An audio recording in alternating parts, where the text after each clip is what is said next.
Un cahier de doléances installé dans la mairie de Biarritz. À l'intérieur, des centaines de mots de soutien au nom du quartier La Négresse. Sauf que des paroles sont allées beaucoup trop loin, des menaces qui ont poussé l'association Mémoire et Partage à porter plainte. Un des mails qui nous ont été envoyés est un mail qui effectivement nous menace de nous jeter dans la Dour, nous indique que nos adresses personnelles sont connues, que nos bureaux sont connus, que nos plaques d'immatriculation sont connues.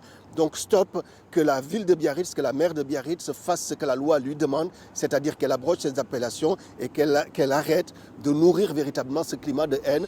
Du côté de la mairie, on se défausse de mettre de l'huile sur le feu. Maïder Arostegui a répondu par ce texte.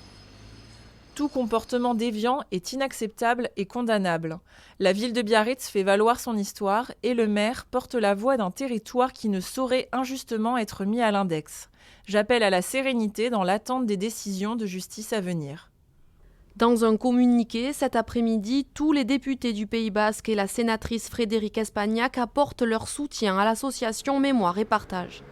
Près de la gare, le nom du quartier de la Négresse est bien visible, mais des enseignes ont décidé de l'enlever. Les habitants, eux, sont toujours divisés. Je comprends le débat, mais si on continue à appeler ce quartier la Négresse, ça ne me dérangera pas. Je comprends qu'il y ait une discussion, mais que ça prenne ses proportions, ça me paraît complètement insensé. Voilà, passons à autre chose. Un débat qui n'est pas clos puisque la mairie de Biarritz a fait appel de la décision de débaptiser le quartier de la Négresse. Prochaine réponse judiciaire prévue le 17 avril.